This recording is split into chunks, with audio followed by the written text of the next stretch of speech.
Panic spurred him into action as he scanned his surroundings, his heightened senses picking up on faint sounds that led him to a gruesome scene. Go Youngwoo's doppelganger, level 5, had just murdered another player. Hoyoung swiftly dispatched the doppelganger, the status window reflecting 14 players and 13 doppelgangers. Relief washed over him for stopping it before further damage could be done. But as he inspected the fallen level 4 Lee Byonkyol, confusion set in. The wound was inconsistent with Go Youngwoo's weapon. It was an arrow wound. His gaze darted around, and his eyes caught sight of Kim Junsong, bow in hand, ready to attack. Instinctively, Hoyoung ducked behind a tree, realizing there might be another culprit at play. When Junsong called out, demanding to know who was there, Hoyoung noticed the arrow wound on Junsong's shoulder and considered the possibility that it had been self-inflicted by his doppelganger. Cautiously, he approached, attempting to explain the situation, but Junsong remained wary, keeping his distance. Pointing to the dead doppelganger, Hoyoung finally convinced Junsong of his identity. With a grave nod, Junsong warned him about his own doppelganger before collapsing from exhaustion, and Hoyoung rushed to his aid. After some time, Hoyoung helped Junsong to his feet, and they continued together. Overcome with guilt, Junsong apologized profusely, lamenting that if he hadn't fled, perhaps others might still be alive. The horrifying thought of a malicious doppelganger bearing his likeness and sowing chaos weighed heavily on his conscience. Hoyoung, understanding his turmoil, reassured him, insisting that none of them were to blame. They were all trapped in the tower's cruel game, and their only focus should be on surviving. Suddenly, Hoyoung's senses flared, alerting him to Chai Yiziel and Seo Juno rushing towards them, calling out his name. Yiziel, visibly relieved, expressed her concern after hearing about the recent deaths, while Juno, equally distressed, struggled to comprehend how 2 players could have fallen so quickly. Yiziel began to examine Junsong's injuries, offering to heal him, but Hoyoung, instinct screaming, stepped in, urging Junsong to stay back. The approaching figures were not their real comrades but doppelgangers.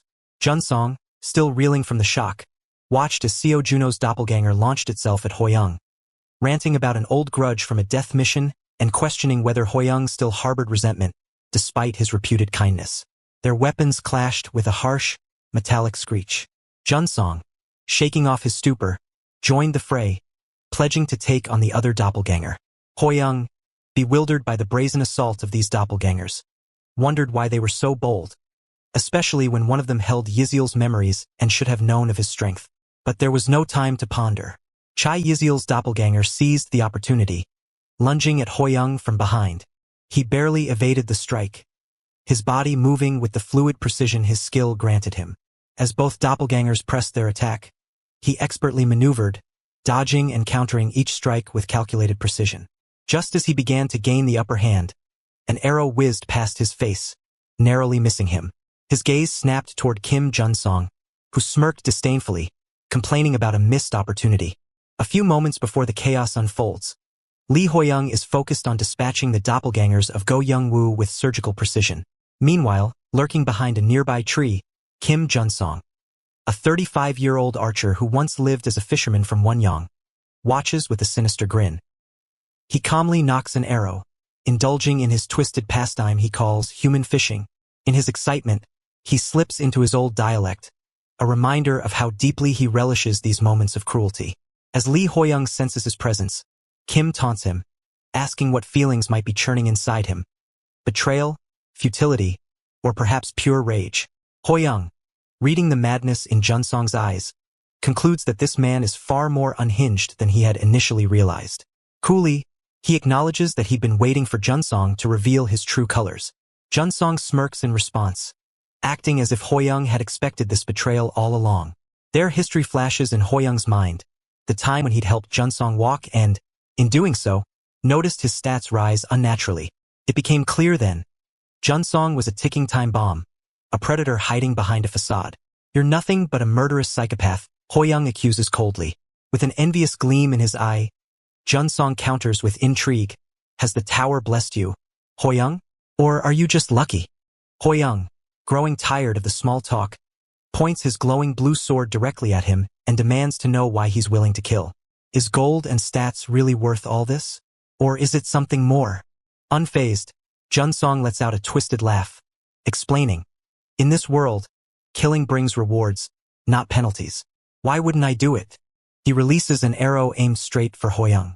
Hoyoung had hoped there would be something more behind Junsong's actions. A reason? A motive. But he realizes with a grim sigh that Junsong is simply a deranged psychopath who has been waiting for this moment all along. As if on cue, the doppelgangers of Chai Yizil and Seo Juno rush towards Hoyoung. Dodging Junsong's flurry of arrows, Hoyoung parries each attack with precision, but a few still graze his face, drawing blood. Thrown to the ground, Hoyoung grits his teeth, understanding that Junsong hasn't revealed all his tricks yet. Surveying the battlefield, he notices the formation of the doppelgangers. Behind him are Seo Juno, renowned for his unmatched close combat prowess, and Chai Yizil, the most skilled healer in the group. Positioned before him is Kim Junsong, a deadly archer with terrifying precision. Together, they form a formidable team, a near-impenetrable net that tightens with every second.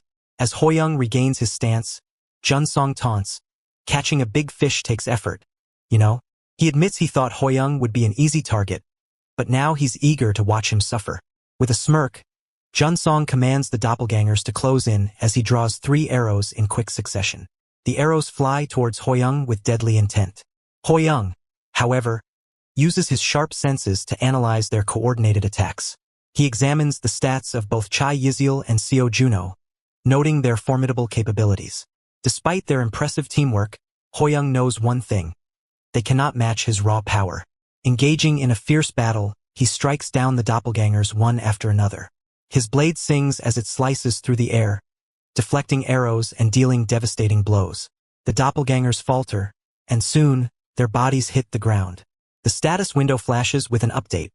The number of players has dropped to 14, and the doppelgangers are now down to 11. A reminder flashes: kill at least one person within 30 minutes. Breathing heavily, Hoyoung turns his gaze toward Junsong, who now kneels, drenched in sweat and trembling. In a desperate plea, Junsong begs for his life, claiming that greed and the lust for rewards had driven him to insanity. "Give me one chance. Just one chance to make things right," he whimpers. But then, with a sudden burst of manic laughter, Junsong lunges at Hoyoung, cursing him to hell.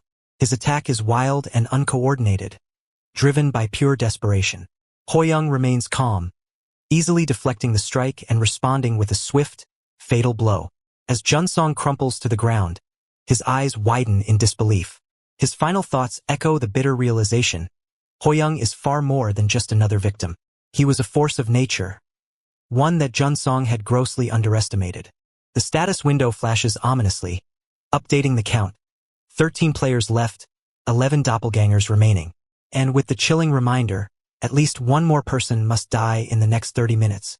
Lee Hoyoung stands, his sword dripping with blood, trying to reconcile with the reality: he has just killed another human being. His mind races with mixed emotions. Before he can fully process the moment, another status window materializes. This time, the message is unexpected, and it sends a shiver down his spine. The player who took the role of the Star Killer has died. As the words hang in the air, a crimson aura begins to swirl around him, creeping closer. Confusion settles in, but the status window makes it clear: Hoyoung now has the opportunity to become the new Star Killer.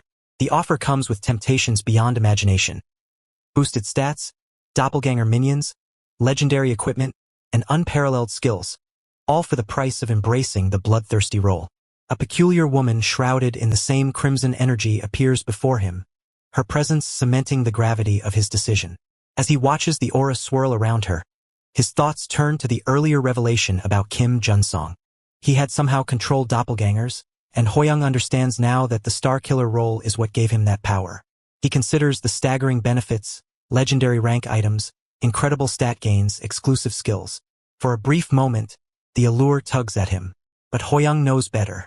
This path isn't for him.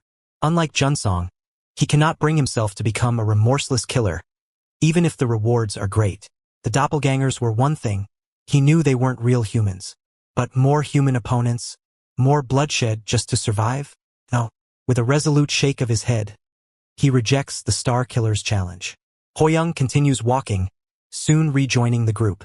They all seem relieved, though one person stands out: Kim Seyoung, his cheerful energy a stark contrast to the dire situation.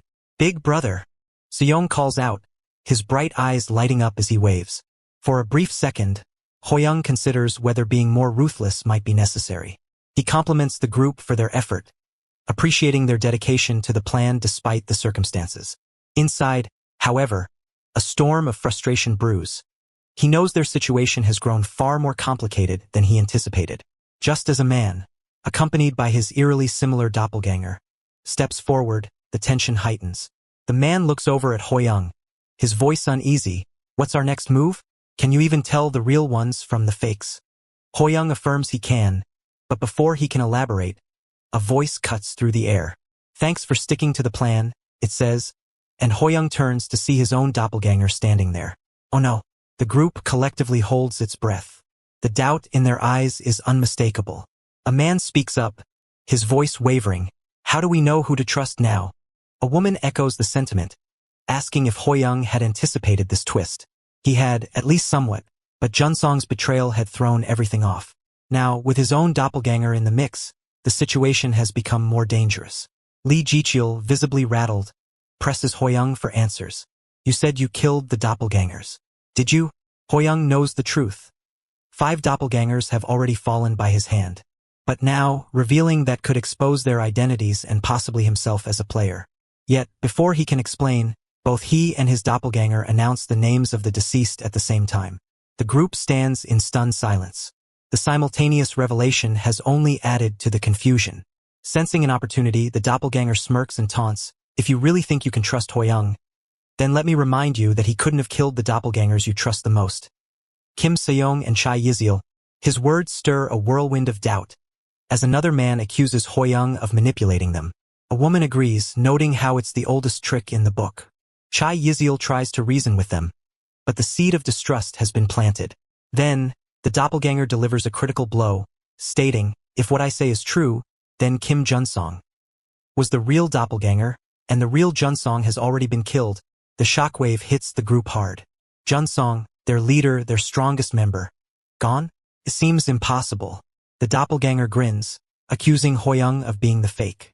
The tension escalates as a woman proposes attacking Hoyoung to eliminate any remaining doppelgangers, but Kim Seong protests, pointing out that would make him a fake too.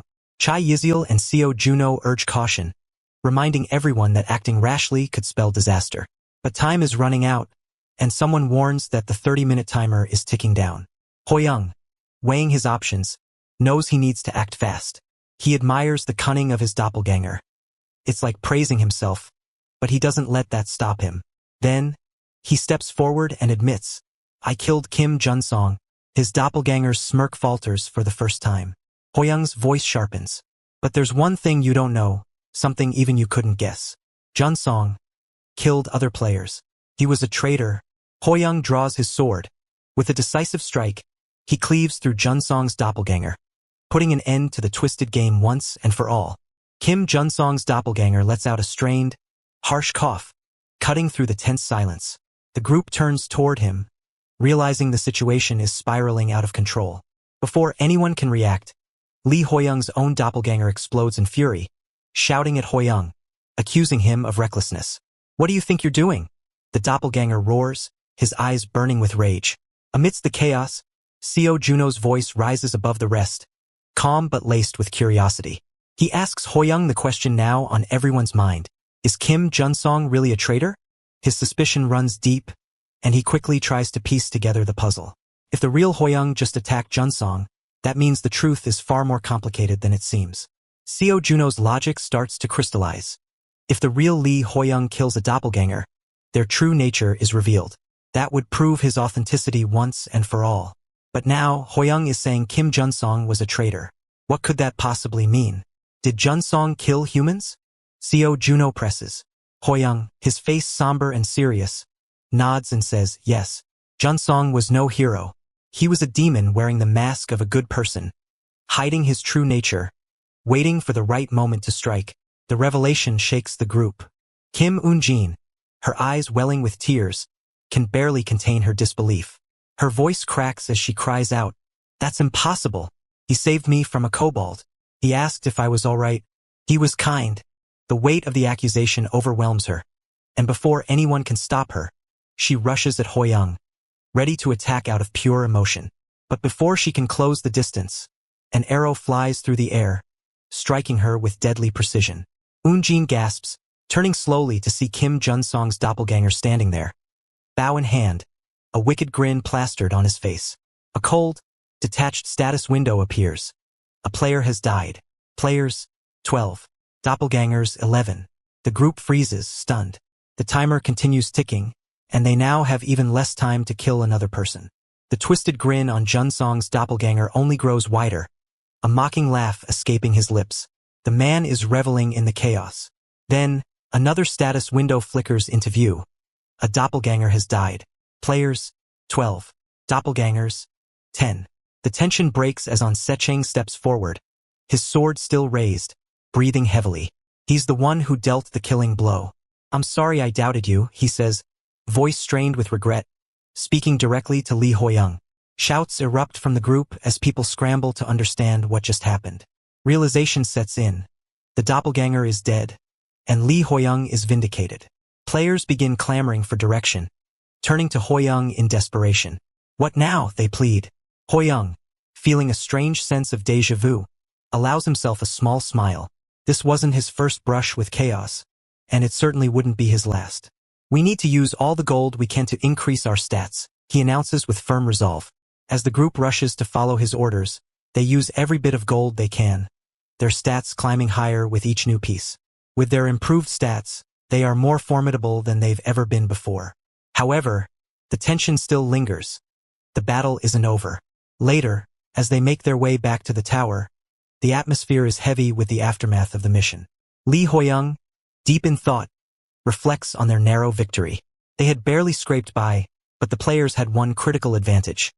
The doppelganger's stats hadn't changed since they entered the second floor. This one oversight had tipped the balance in favor of the players, but it was still a close call. On Secheng's voice interrupts Hoyoung's thoughts. It's a shame, he says, sorrow lacing his tone, that we couldn't save everyone.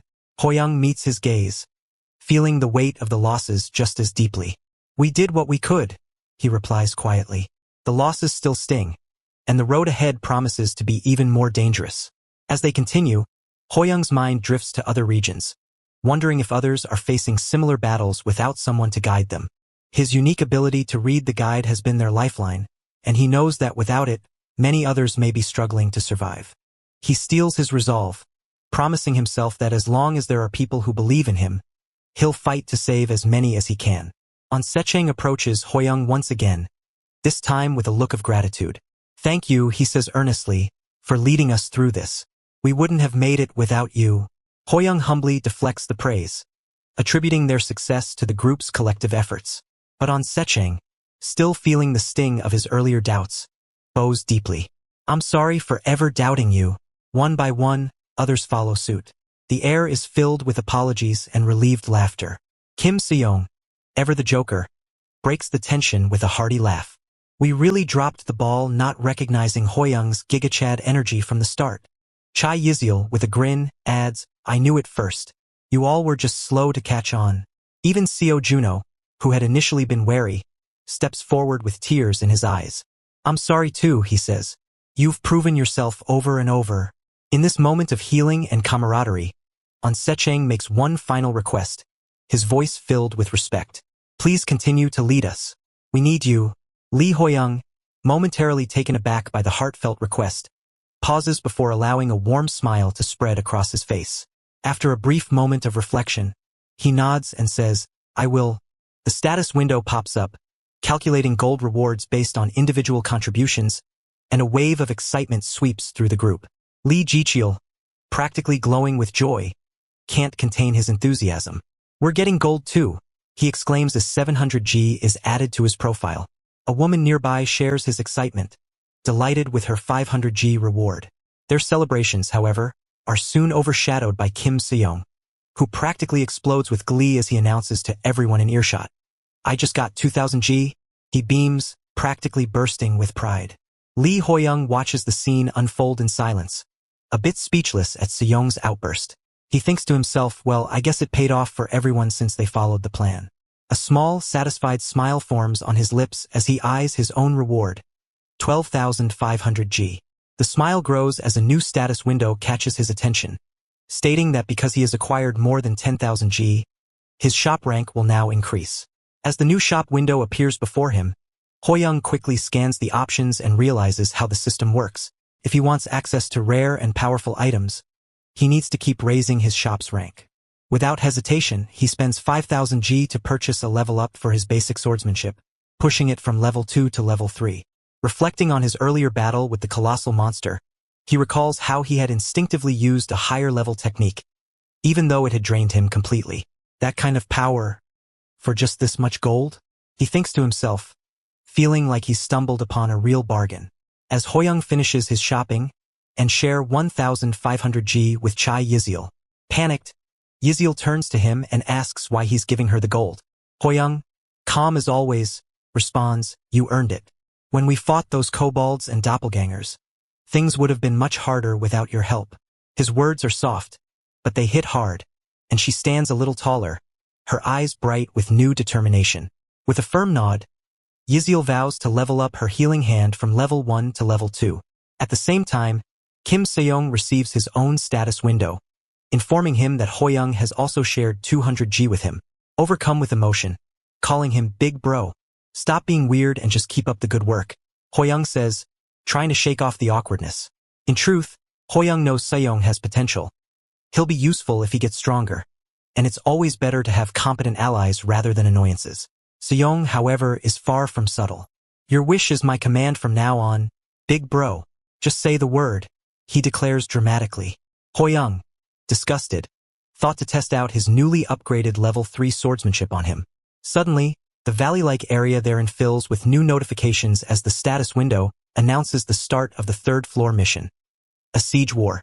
It explains that this will be their first encounter with players from other regions, and their mission is to attack, bring down the castle, and occupy the altar within 24 hours. The penalty for failure remains ominously unknown.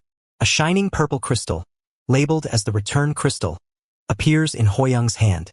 The status window mentions it's a time-limited item, usable only on the 3rd floor. Hoyoung examines it carefully as the others receive their own crystals. Lee Jichiel, frowning in confusion, voices the question on everyone's mind. Does this mean we have to kill other people? Another player, staring at the crystal in her hand, asks, "What's this even for?" Hoyoung, eyes fixed on the status window in front of him, pieces it all together. This crystal is their failsafe, their means of survival if things go south. Turning to Kim Seyoung, he reminds him of his earlier proclamation. "You said you'd do anything, right?" Seyoung gulps nervously. This can't be good. Panting heavily as he climbs up the mountain, Seyoung mutters under his breath, "Hoyoung's really being too much this time. He could have just explained that I wouldn't die for real." The guide window explained that the return crystal will bring them back to the starting point upon death. Now standing before the castle gate, Seyoung remembers Hoyoung's promise. 100 G if he does reconnaissance. Fired up with determination, he shouts, "I'll destroy everything while I'm here." Without hesitation, Seyoung charges at the gate, and the status window flickers to indicate that its durability has dropped to 81%. He keeps hitting it, knocking the percentage lower and lower, until the gate finally opens. But as soon as he steps inside, another status window flashes. The castle gate will reset in 2 seconds. Seyoung, grinning like a madman, declares, "No gate can withstand my power." As the gate resets, he spots 2 guards on the castle wall and notices what looks like the altar they need to occupy. His grin widens, and he prepares to charge forward, but he suddenly got hit by something. His nose starts bleeding, and he groans, confused. What the hell was that? His vision started to blur, and he saw a woman holding a gun. Lee Hoyoung's voice rings out in disbelief. "A gun?" Seyoung, clutching his fist, yells back, "Yeah, a magic bullet? And it hurt like hell." Hoyoung's mind races. A gun? At this stage? That's insane. Not even On Secheng, whose class is literally soldier, has a gun. The realization hits him like a truck. The Star Killer rewards must have enabled this, and it's going to make this mission way tougher than he anticipated. But before he can say anything else, Chai Yiziel steps forward confidently. "Don't worry," she assures him. "I've got your back." Her calm demeanor spreads through the group, and even Seo Juno and the others nod in agreement, showing their readiness for the upcoming battle. Hoyoung smiles, grateful for their support. "Good. Then here's the plan." Under the eerie light of the blue moon, Far from their mission, a man prostrates himself on the cold ground, tears falling from his eyes. On his back, a woman sits casually, yawning, as if the scene before her is nothing more than a dull formality. The people around her tremble in fear, caught in a nightmare they cannot escape. Our boy Lee Hoyoung's newly sharpened senses from the second-floor mission kick in as he spots the two guards, Lee Daeman and Ju Hongdeek, standing on top of the castle walls. Both are level 8, just as Kim Seong had described earlier. Seong, already fed up with seeing them again, hurls insults their way like it's a full-time job. Meanwhile, Chai Yiziel, always the voice of reason, grows concerned, warning Hoyoung that if Seong rushes out there again, the enemy might figure out what the return crystals do. Hoyoung, ever the strategist, knows the guards might get suspicious, but he's not too worried. They're more likely to assume it's just some weird ability Seong picked up, not a crystal. No one really knows what's going on with Seong half the time anyway. Sensing the rising tension, the guards decide to stop standing around and start firing arrows. Seong's surprised by the sudden barrage, his frustration skyrocketing as if he's questioning all his life choices up to this point. But Hoyoung, being the nimble ninja he is, jumps into action, slicing arrows in midair like he's auditioning for an action movie. After landing with style, he uses Seong's shoulder as a springboard, because why not?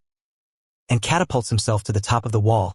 The guards, in disbelief, probably questioning where they went wrong in life, can only mumble incoherently before they're swiftly dealt with.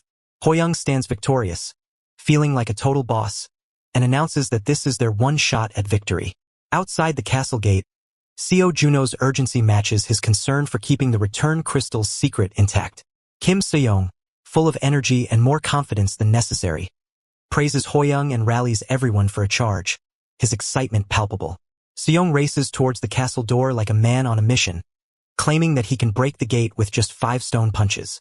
But contrary to his expectations, a magic bullet hit him right in his face, breaking the door in the process. The status window confirming the gate's utter destruction. 0 chance of repair.